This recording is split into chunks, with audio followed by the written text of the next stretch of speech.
Hello guys, welcome to my YouTube channel. अगर आप video में आ गए हैं तो आप हमारी फैमिली में भी ऐड हो जाइए। उसके लिए जाइए, आप वीडियो को लाइक कीजिए, चैनल को सब्सक्राइब कीजिए और ऐड हो जाइए हमारी यूट्यूब फैमिली में। आज मैं आप लोगों के लिए लेके आया हूँ केमिस्ट्री लेसन 8 का सॉल्यूशन, जो हमारा क्वेश्चन बैंक आया था। तो आप देख सकते हैं प्रश्न कुछ इस प्रकार से थे। डी ब्लॉक के तत्व संक्रमण तत्व कहलाते हैं। एफ ब्लॉक के तत्व अंतर संक्रमण तत्व कहलाते हैं। संक्रमण धातुओं के आयन रंगीन होते हैं। डी ब्लॉक के तत्वों का अध्ययन आवर्त सारणी में संक्रमण तत्व के रूप में करते हैं। फिर है संक्रमण तत्व ऊष्मा एवं विद्युत के सुचालक होते हैं। गाइस, इस लेसन से 5 नंबर के प्रश्न आएंगे हमारे फाइनल एग्जाम में। उसमें 2 ऑब्जेक्टिव्स रहेंगे और एक 3 नंबर का प्रश्न रहेगा। तो आइए बढ़ते हैं अगले क्वेश्चन की ओर। आगे सही जोड़ी है तो इसमें लाल रक्त कणिका का हो जाएगा आयरन, और एक्टिनाइट का हो जाएगा 5F, और लेंथेनाइट का 4F, और प्रथम संक्रमण श्रेणी हो जाएगी 3D। और गाइस, परमाणु क्रमांक 28 निकिल का होता है। तो आइए बढ़ते हैं प्रश्नों की ओर। पहला प्रश्न था हम लोगों का, संक्रमण तत्वों का सामान्य इलेक्ट्रॉनिक विन्यास क्या है। तो ये है हमारा पहला प्रश्न, आप स्क्रीनशॉट ले सकते हैं। तो इसमें मैंने आप लोगों को परिभाषा भी बता दी है संक्रमण तत्वों की, और इलेक्ट्रॉनिक विन्यास भी मैंने बता दिया है, आप देख सकते हैं कुछ इस प्रकार से। और अगला प्रश्न था हमारा, संक्रमण तत्व रंगीन आयन क्यों बनाते हैं। तो रिक्त डी ऑर्बिटल की उपस्थिति के कारण ये जो है तो रंगीन आयन बनाते हैं। और कुछ आयनों के रंग भी मैंने आप लोगों को बताया यहाँ पे।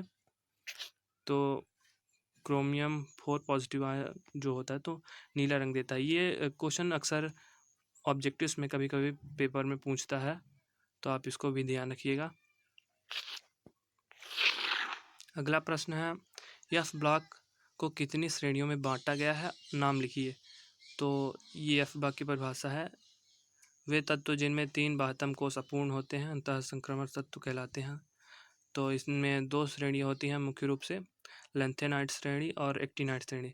लेंथेनम के बाद आने वाले 14 तत्व लेंथेनाइट श्रेणी के अंतर्गत आते हैं, और एक्टिनाइट के बाद आने वाले 14 तत्वों को एक्टिनाइट श्रेणी के अंतर्गत रखा गया है। आप स्क्रीनशॉट ले लीजिए इसका और बढ़ते हैं अगले प्रश्न की ओर। अगला प्रश्न है, संक्रमण धातुएं आसानी से मिश्र धातुएं बना लेती हैं, क्यों। तो संक्रमण धातुएं पिघली हुई अवस्था में एक दूसरे से मिश्रणीय हैं तथा विभिन्न संक्रमण धातुओं के मिश्रण को ठंडा करने पर मिश्र धातुएं बनाती हैं।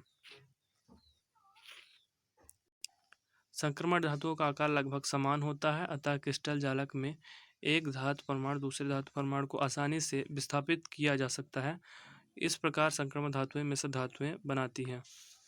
उदाहरण भी बताया मैंने आप लोगों को, क्रोमियम को निकिल में विलय कर क्रोमियम और निकिल की मिश्र धातु बनाया जाता है। तो जो मिश्र धातुएं होती हैं वो प्रायः जनक धातुओं की तुलना में अधिक कठोर होती हैं। और लास्ट प्रश्न था, संक्रमण तत्व क्या है, प्रथम संक्रमण श्रेणी के तत्वों के नाम लिखना था।